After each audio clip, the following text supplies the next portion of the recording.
xiqqoo ishee zoom godhi. Niga. Zan jechuun hoo? Zan jechuun maal jechuudha?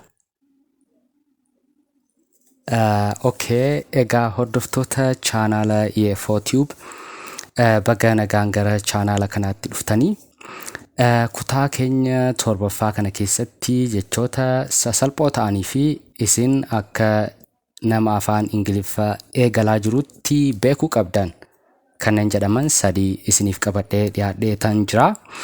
Egaa namoonni chaanaala keenya subscribe gootan viidiyoo garaagaraa nuti gadhiisaa jirru kanas like gootanii koomentii jala seentanii hojii bareedaa hojjechaa jirtu, barachaa jirra, waan gaarii nu dhiyeessaa jirtu kanneen jettanii kooment naa gootan guddaa galatoomaa isiniin jechuun barbaada. Mee har'a kilaasii keenya torbaffaa kana keessatti jecha ishee jalqabaa kan ilaallu maal jetti? Zan jetti. Zan jechuun immoo gara afaan Oromootti yeroo hiikamu walumaa galatti yeroo sana yeroo jechuu barbaannu zan jenna. Yeroo sana yeroo darbee sana ta'uu danda'a. Yeroo sana jennee dubbachuu yeroo barbaannu Ingiliffaan zan jenna. Egaa faayidaa garaagaraa 3 qabdi kan isin beekuu qabdan jechi zan jettu kuni. Fakkeenyaaf isheen jalqabaa yeroo sana jechuudhaaf yeroo sana jennee yeroo dubbachuu barbaannudha. Fakkeenyaaf I was at jennee home zan yoo jenne yeroo sana ani manan ture akka jechuuti. I jechuun akkuma kana dura ilaalle kutaa keenya tokkoffaa keessatti an kan jedhutti hiikamti. I was jechuun immoo simple past is. Fakkeenyaaf taatee amma ta'e is jenna. Taatee kana dura ta'e immoo was jenna. Egaa I jennee I is hin jennu akkuma kana dura isinitti himetti I am jenna malee I is hin jennu. I am jennee eegallaa taatee amma hojjechaa jiru yoo ta'e yeroo gara taatee tokko immoo gara pastiitti yookaan taatee darbe gochuu barbaannu I was jenna. I amin ka ammaati yeroo amma taatee hojjechaa jirru I am jenna. Taatee darbe yoo ta'e garuu I was jennee eegallachuudha hima sana. Fakkeenyaaf I was at home yoon jedhe ani manan ture yoom kana dura malee amma miti. I was at home yoon jedhe kana dura manan ture akka jechuuti. At jechuun immoo bakka turtan sana agarsiisaa. At home yoo jettan mana jechuudha. At restaurant jechuun immoo mana nyaataati. Mana nyaataa agarsiisa jechuudha. Bakka jirtan sana agarsiifti jechi at jettu kuni. Gara fuulduraatti jecha kana ni barannaa garuu ammaaf bakka agarsiisuuf at jettu. At home yoo jettan mana. At restaurant yoo jettan restaurantii sana agarsiista jechuudha.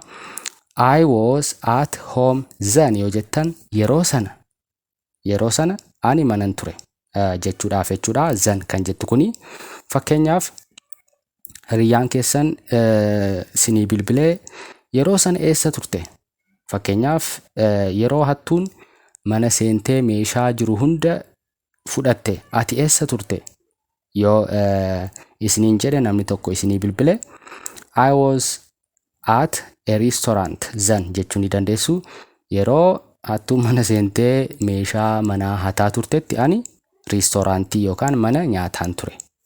I was jettanii at restaurant then yoo jettan zaniin kun yeroo sana akka jedhutti hiikamte jechuudha.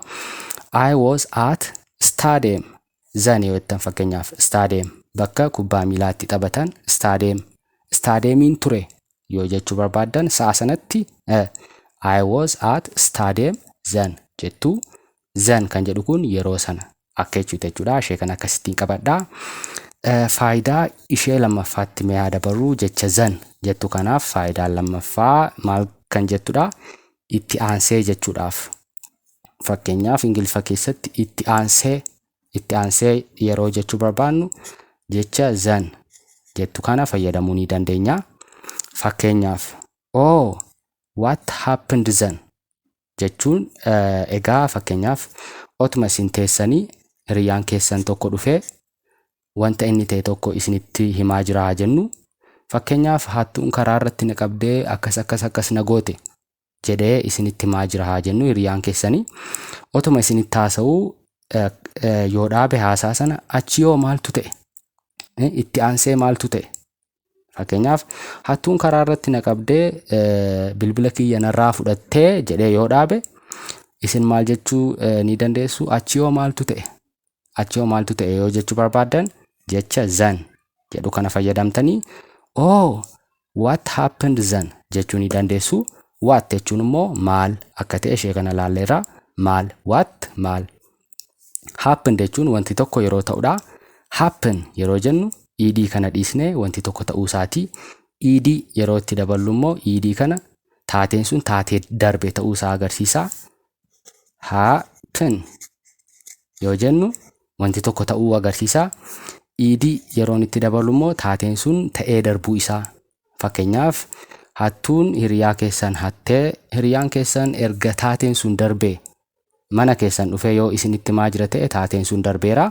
Kanaaf ed kanatti daballaa simple past goonee dubbanna jechuudha jecha kana. Oh what happened then yoo jettan achii maaltu ta'e?